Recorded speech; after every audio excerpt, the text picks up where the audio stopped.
Hello, hello, hello, and welcome back to Four Mics, Four Men. And tonight's discussion is going to be just as entertaining as the first episode. But we have, of course, our core here. We have Gabriel, my dad, Pastor Henry, and then Lester. So tonight I want to take everyone back because, we introduced ourselves as of course, my dad and then brother-in-law here. But let's take the relationship all the way back to when we first met.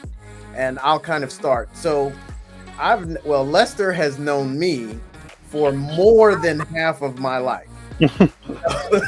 So we go back to 95. Now, we moved to Dallas in 94. So literally a year after we moved here is when I met Lester. And I'm 40 now. So clearly, if we do the math, he's definitely known me for more than half my life. Yes. Definitely so.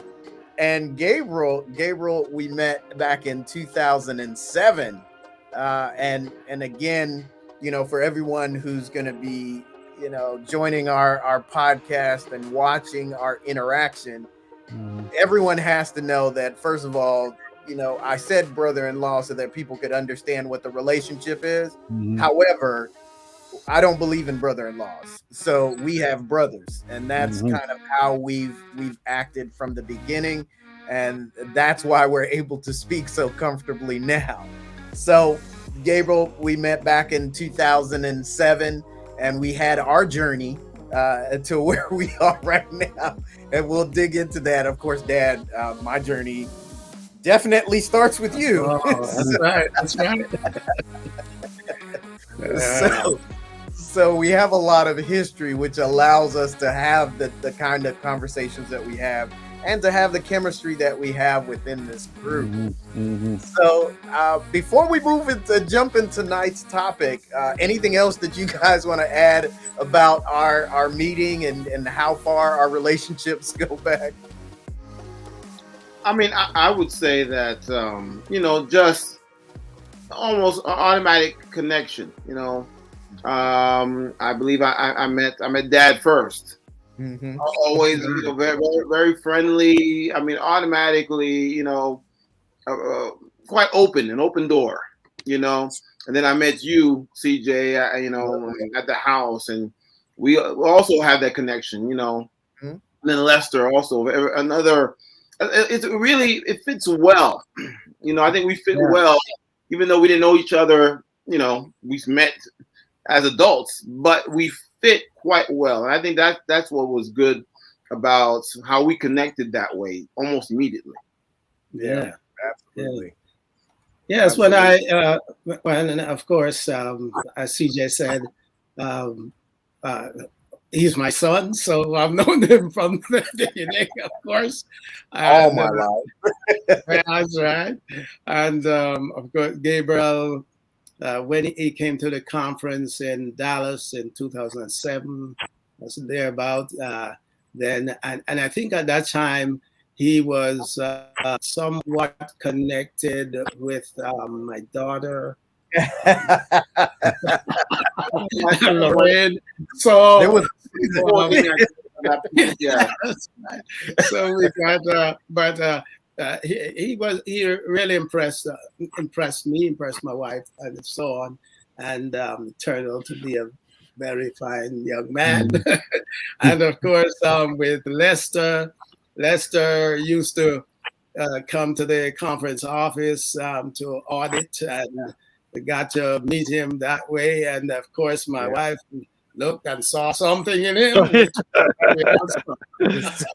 that's true. And introduced. So there came the introduction to Jennifer and so on. So we go back a number of years. Yeah.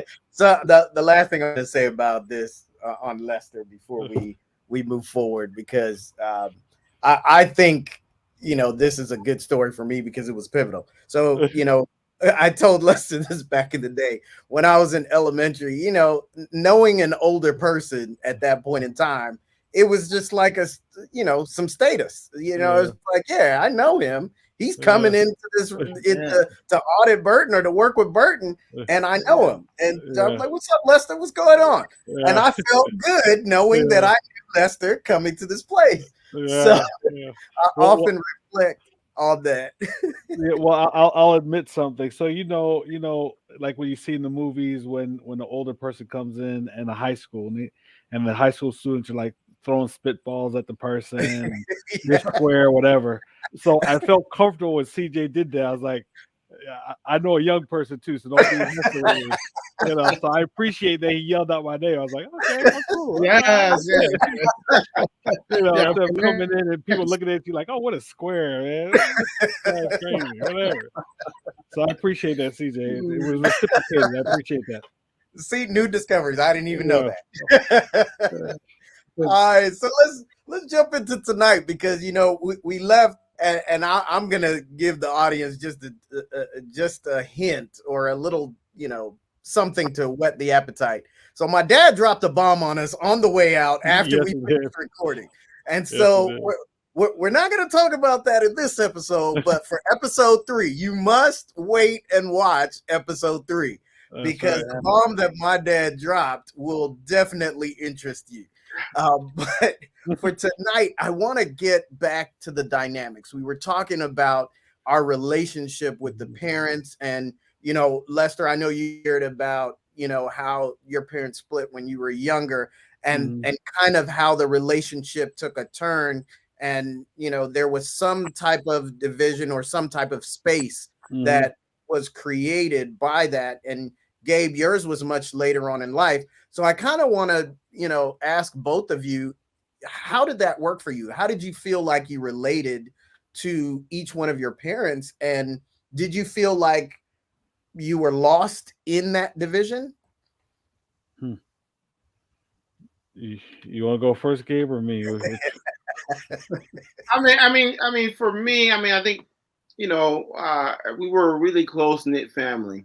Like I said, I was only child for 9.5 years. So hey, all the love came my way, and then my sister came along, and things went well. But like I said on our last episode, around the age of 12. Yeah. And I don't know how it happened. It just all of a sudden it seemed as if, my sister was daddy's girl, and I was mommy's boy, and it. So the division, I guess, almost started before they got divorced. My parents got divorced. I must have been, it was after college, so I was probably in my early 20s. I was an adult, but I know my sister, especially, I think with the family dynamics, little girls, daddy's their hero. And my dad, the way the divorce happened, he kind of separated himself from the whole family. That really hurt her a lot as far as that. So dynamics definitely, family dynamics changed at that point. If I may ask, Gabe, did you see any signs? Were there any obvious signs that you and your sister, or both of you, could readily see that to determine that things were going in that direction? Are you talking about the divorce, or when we started seeing that she was daddy's girl, I was? Or no, what that led to the divorce? Any signs pointing in that direction? I think one of the, you have to learn from your mistakes. I think one of the things that my dad had got a job offer here in the United States. We were in Canada, and he came first, and I think that's an example for all of us men who are married. If at all possible, stay with your spouse. I think that's when the where it started. I think I don't think we saw that right away, but looking back, that's where it started. So I don't think there were any clues per se at first, because you're still kind of innocent. I mean, when we moved to the States, I was 21. So, you know, and I wasn't here. I was in grad school. So I didn't see it with my eyes. But looking back, that's probably where it started. Yeah. And that kind of, you know, reaffirms my philosophy, and the way I see it is this. I say all great men of the Bible had problem with women. And so, you know, whether it be David, whether it be Abraham, whether it be Solomon, you know, so I know that I can't walk through life thinking that I can handle everything. So I purposed in my own relationship that I would not put myself in positions where I could be tempted. You know, so if I'm working late and I'm with someone ever, I'd call my wife and said, I am with XYZ. We're here working, blah, blah, blah. You know, because I never wanted my wife to hear a female's name that she never heard before. You know, if someone calls me on the phone, I say that was such and such, such, whatever. This is who she is, you know, because, you know, we see in the movies all the time that when the person like looks at their phone and puts it down, or they go in a different room, whatever, all those things create. And so I wanted to hold myself accountable so that if I acted that way, my wife would be like, now what's going on? You never do that.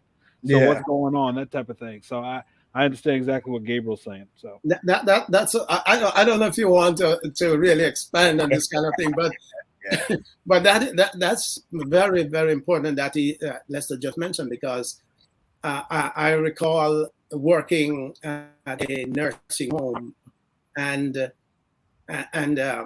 these young ladies would are around nurses aid and those kinds of things, and we had interaction and all that. And I remember one particular evening when I worked a 3 to 11 shift, and so when I came in, the nurse on duty was a younger person, and so.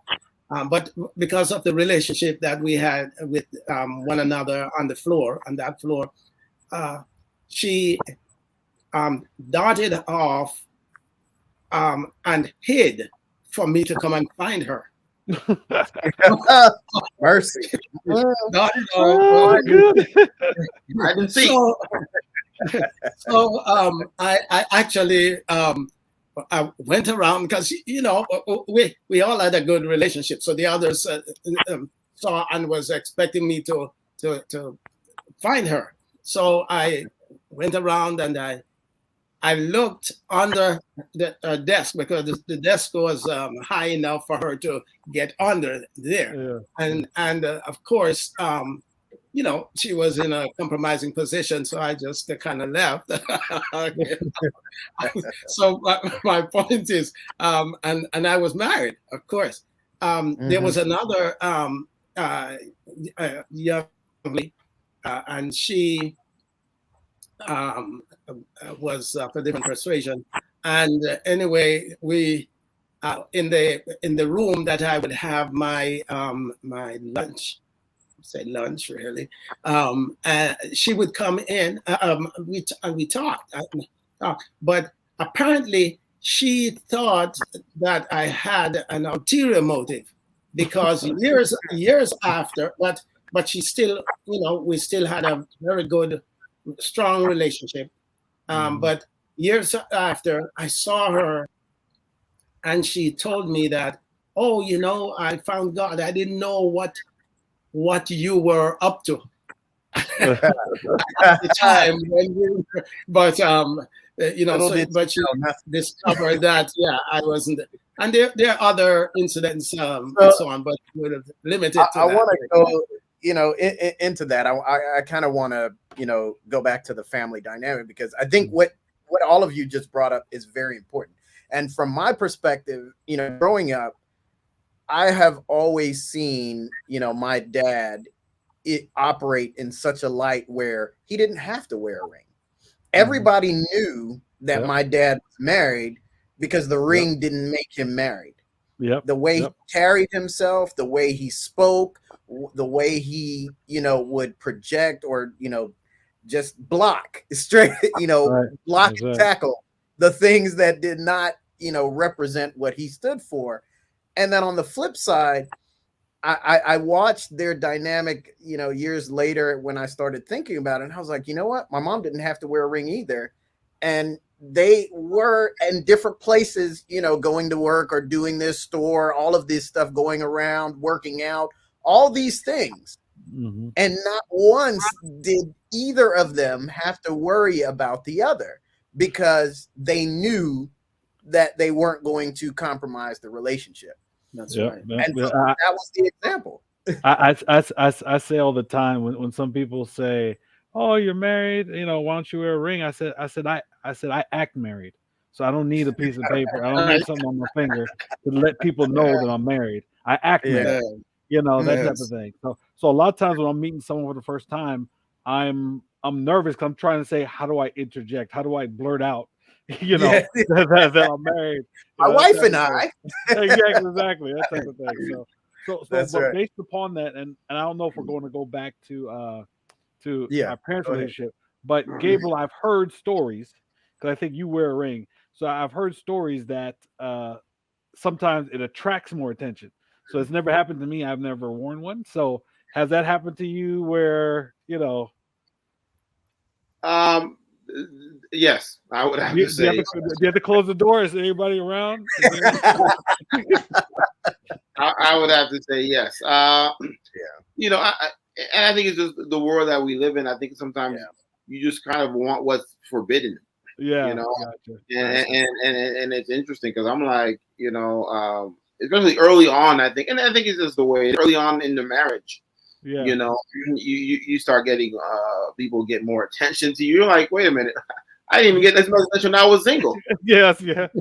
So what's going on with that? But I think that's why the Bible mentions it's not good for man to be alone. Yeah. The reality is, if you can have your spouse with you most of the time, then that's not even a question. Mm-hmm. The thing is, you feel vulnerable when you're by yourself. Mm-hmm. And I think that's what happened with my parents. Him coming here for 6 months, by himself. My mom would come back, he would go, but it's for the most part, you're by yourself. Mm-hmm. It's not good for man to be alone. Yeah. So I think so that had a trickle down effect to our family. How have that created the break in the family? That was the start of the beginning of the end. Mm-hmm. And I think Lester made a point to buttress what you're saying there, but he was saying that he acted married. Sometimes, because you'd be surprised to know how people pick up signals. Yes. Signals. Sometimes, it may be something that is said, and just the way you respond to what was said gives them the impression that maybe he or she is really up to a discussion or some kind of thing, and that could lead to different things. So sometimes the signals that are sent, whether by us married men or by women in general, you have to be alert to that and be able to head off some of that to prevent any further issues. Yeah. I can give an instance. So this was back maybe when I was in oil and gas. So that's back easily in I think 2007, where I was on the job working, and I was very focused. So I went to work. I went to work out. I was friends with everybody on the job, because that's just my personality.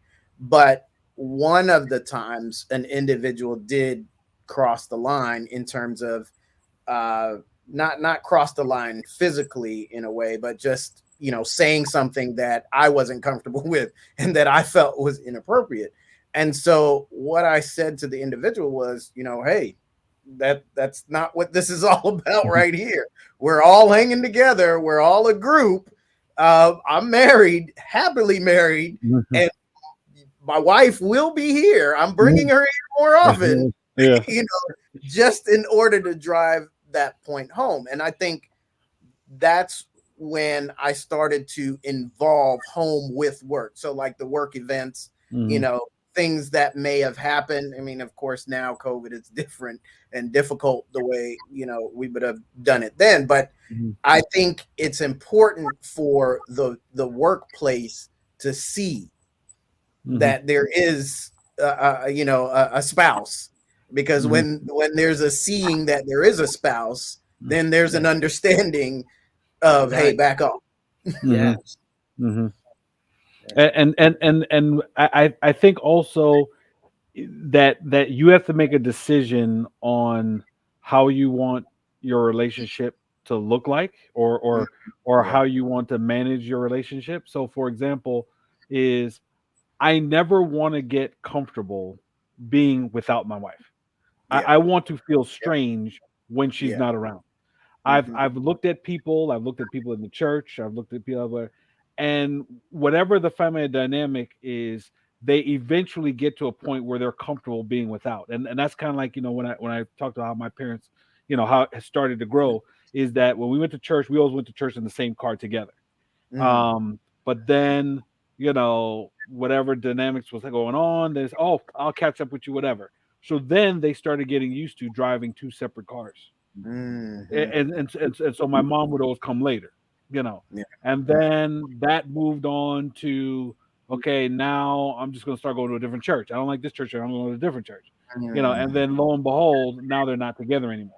I see some people in the church where, elders and stuff like that, where they don't sit with their spouse. They're busy, and sometimes I'm too busy and I would like to, sit with my wife more.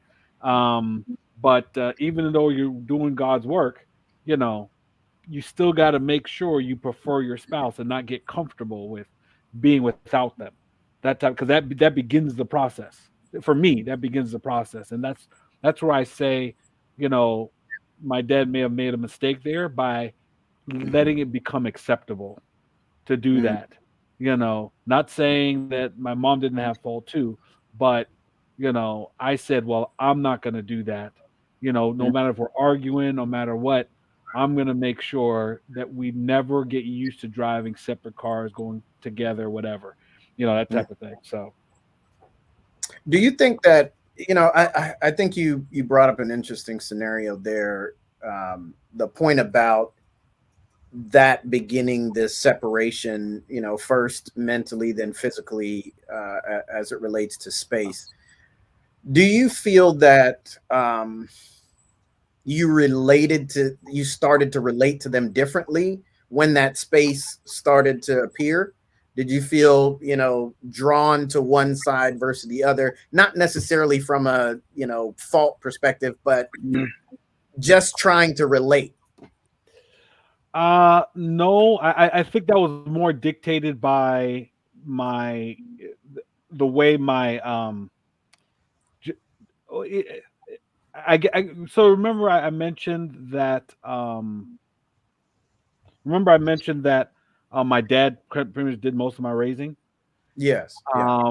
So I kind of gravitated to whoever was, in essence, showing me the most attention. I guess that's probably the Yeah. easiest way to do it. So, Hmm. so my dad made sure I went to church. My dad made sure I got my hair cut. My dad made sure Yeah. I had a suit for church and stuff like that. And he made sure I did extracurricular activities. So I kind of just followed him along, whatever. And Hmm. then, when he wasn't around, then I just did what my mom said, that type of thing. So it wasn't that I gravitated towards one, not till I got older, Okay. not till I got older. And I don't know if I mentioned it here before, but one thing, and I never talked to my dad about it, but oh my goodness, it killed me, Mm, is, like I said before, me and my dad were close, but the lawyer, I remember my mom's lawyer, he asked me, who do I want to stay with? Instantly, mm, oh, my dad, no problem. Oh, my dad, mm. whatever. I didn't know who had sides and all that type of stuff. So he said, Yeah. do you want to step out the room, whatever? And I said, yeah, yeah. I said my dad.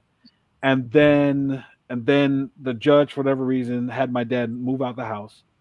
And then, you know, I started to become distant. And as a Mm, child, you know, divorces, sometimes parents put kids in the middle of divorce and stuff. Yeah. And so my mind was being adjusted Mm. to to my mom's side and not my dad's side. And I remember the judge asked me, who do I want to live with? And I remember my mom's lawyer asked the judge if the parents could step out. And I don't know why he did this, but he Mm. said no. Really? And so yes, and so he made me answer in front of the two of them. And Wow. and during that time that I stayed with my mom, for whatever reason, I just don't know. I Hmm. couldn't say my dad, even though I was close to him in that Yeah. short period of time. I what you want to call it, brainwashed, what conditioned that I said and I couldn't look at him. I couldn't look Mm. at him. And I just started, as soon as I said, I just started crying, crying, crying. And I never went back to my dad and said, Dad, I don't know how you felt about it. I don't know Mm. whatever, but I'm sorry. I'm sorry. So, it is what it is, but it can be, So, it can get difficult. It can get difficult. I want to ask how you felt about it, though. Sorry, Gabe. I mean, it was to me. I was getting wrapped in that because I was putting myself in those Yeah. shoes, and Yeah. I don't even know how I would have reacted or how I would have felt if the judge was telling me in front of both parents, asking me that question. Like I don't You even had know. to choose. You had to choose. Yeah. How did you feel? How did that impact you? I mean, it bothered me. But the way I see it now is, Mhm. you know, uh, you know, God did it the way he allowed it to happen the way it happened, because even though that was the case, even though I stay with my mom, and back in those days, I don't think they ever took you away from the female, from the mother. No, I mean, usually there has to be a problem with the big female, problem. or drugs or Yeah. something like that. Yeah. So I didn't know if that made a difference or not, but yeah, they you know my mom never gave a problem with my dad being involved. Mm. Okay. So because she was going to a different church, she allowed me to go to church with him. So pretty Oh, much when Friday night came, all the way to the following Sunday, to all the way till Sunday night, I stayed with my dad. So it was oh, school, okay. then the whole weekend, and then as I continued to get more and more busy, I was doing things around my dad a lot. So it just worked out that it wasn't a problem, and that it compensated, that I wasn't kept from my dad or anything like that. So that part, wasn't that bad. So, but yeah, I kind of felt, I kind of felt bad, but Yeah, I think again, I it's saw one of those things. Dave seems to want to Yeah, say Gabe. I know. No, I was going to jump in because as we were talking about family dynamics, and you Yeah. said something that hit me where you tend to go towards the parent that gives you more attention. Yeah, Mm. I think as a child you gravitate to that, and sometimes the parents always will say, "Oh yeah, I love everybody the same," but they're also human, right? So, for yeah, example, in my dynamics, you know what? I was very, man, and my mom will tell you this. I was very obedient. yeah. If my mom told me to do something, my sister and her were a little different. So Mhm. I think that may, whether they initially they say, "Oh yeah, everybody equally," but it was almost more natural. Well, this child's more docile. This child, listens to me more. So it tended to just, I became mommy's boy. While my sister, a lot of daughters can't do nothing wrong in front of daddy. They can do a bunch of stuff, man. Daddy's girl. Yeah. So I think whether my parents realized it or not, by them doing that attention thing, Mhm. that created the divide.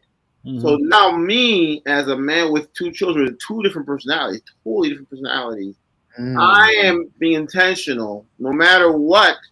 Maybe one child is more, challenging than the other. I am being intentional to love them equally, not Yeah. just because yes, I could easily say, well, the one that's more, well, yeah. Of course, in your mind, you try to say, oh no, I'm even with everybody. Mhm. But I'm intentionally doing that because I know that's what created the family dynamics in our family, Yeah. where the parents naturally went towards the child that they had less issues with. So Mm. I think as men, we need to be very careful as we have children now. To say, okay, look, I have to be intentional that I will love them equally, even though dynamics might be more challenging with one than the other. But I have to be intentional as a man to make sure that I love them equally. They don't feel what I felt. Yeah. So I'm gonna go ahead and put this out there. So my dad will probably disagree, but deep down, I'm gonna hope he agrees. Well, I'm the favorite, and because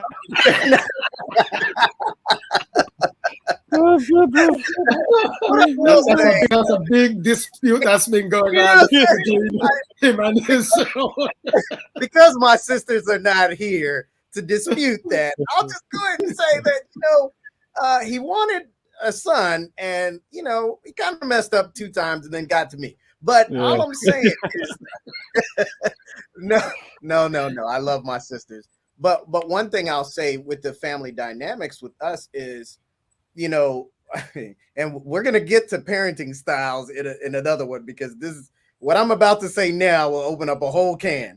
But we had different personalities. Gabriel mentioned that. So, Jennifer was more calm, cool, collected, level-headed. I was kind of a mixture of Jennifer's personality, my dad's personality, and my mom, who's calm but has the fire. She's the Indian and Jamaican, so she has that little bit of fire in her. And then Lorraine was in the middle.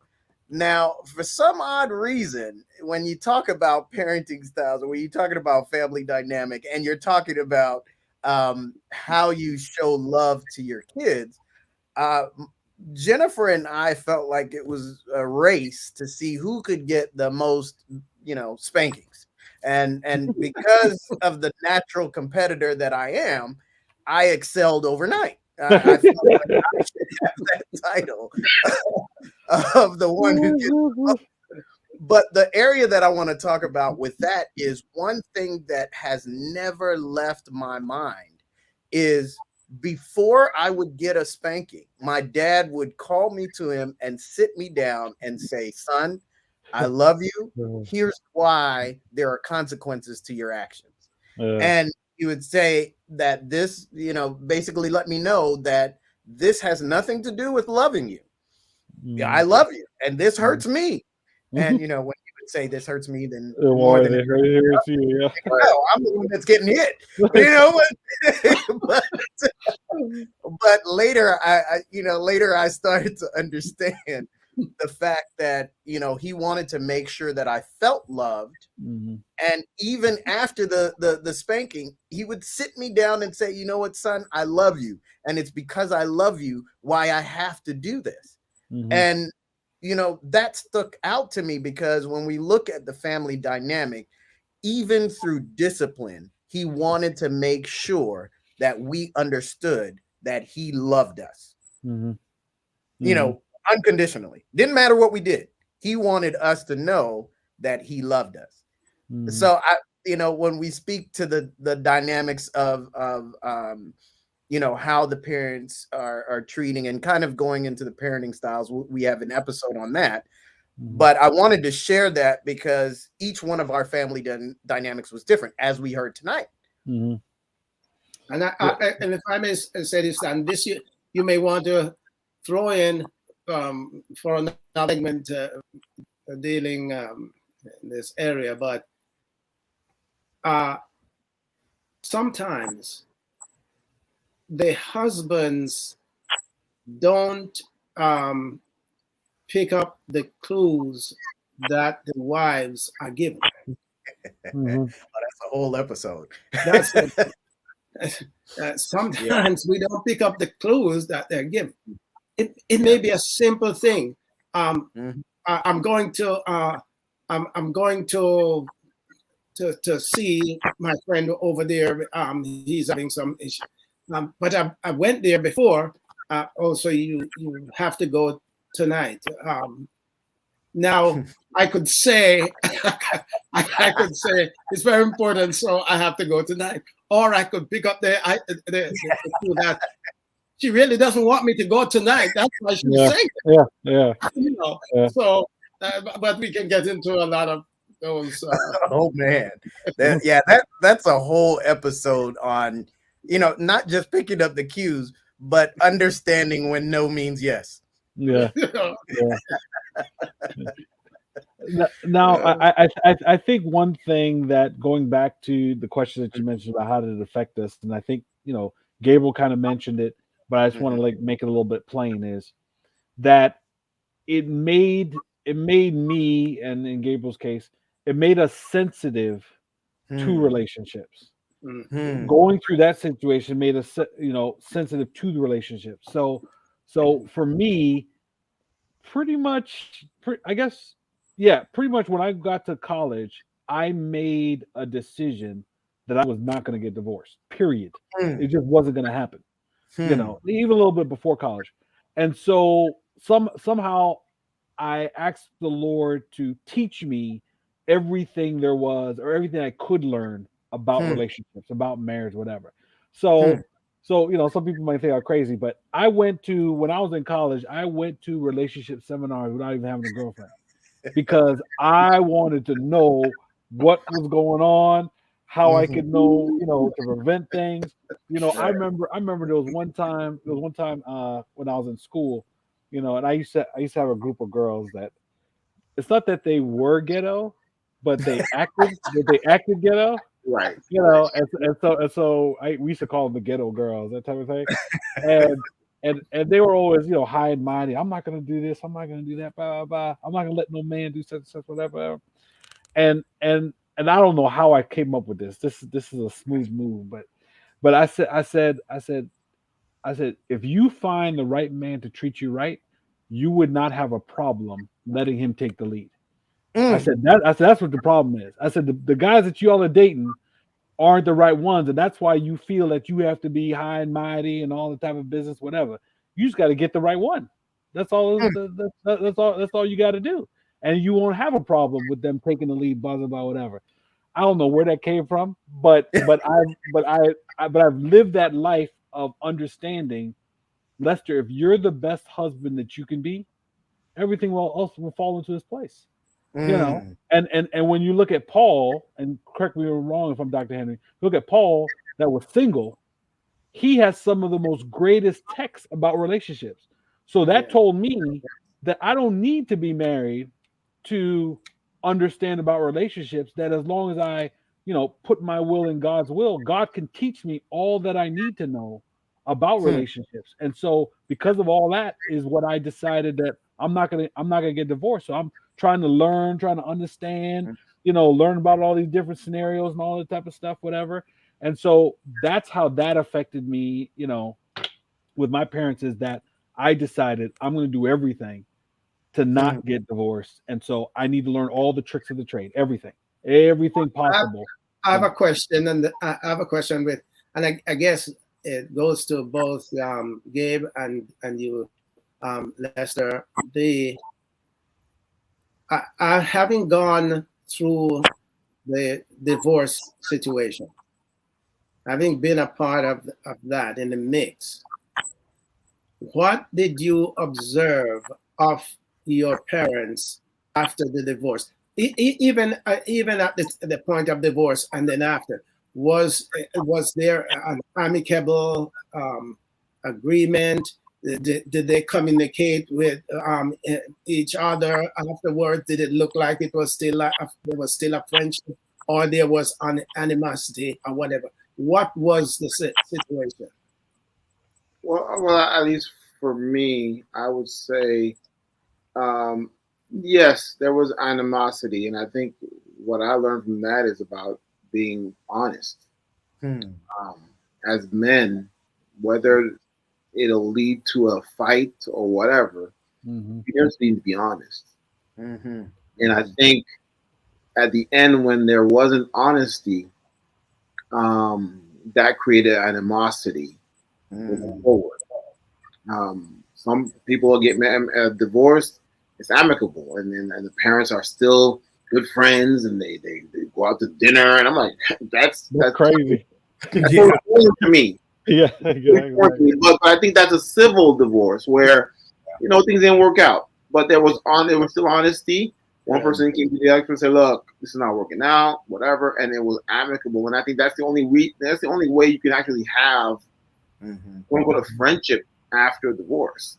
But if that was dishonesty towards the end, I think that made it challenging, and that's why, for me, as much as I tried it, whether it might lead to a fight or nothing or anything, is to be honest, because the reality is dishonesty will destroy the family dynamics. And up to this day,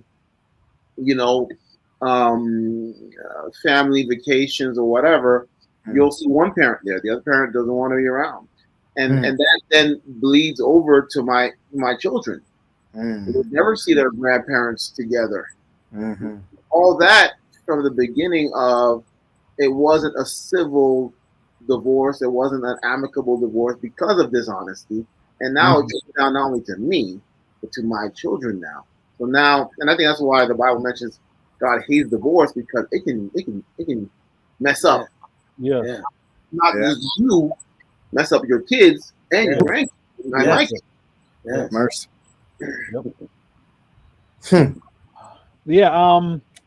Yes, I would say my parents were amicable, or they shielded me. They tried to, they tried to shield me.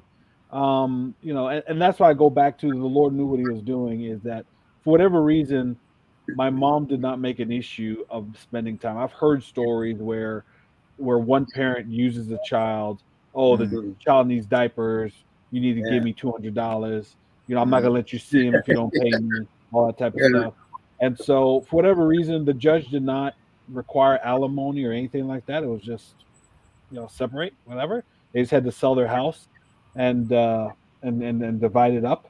But for whatever, my mom could have done that. My mom could have been difficult, but she wasn't. For whatever reason, she wasn't. It as long as I lived with her, and my dad asked to do something, she never pretty much said no ever.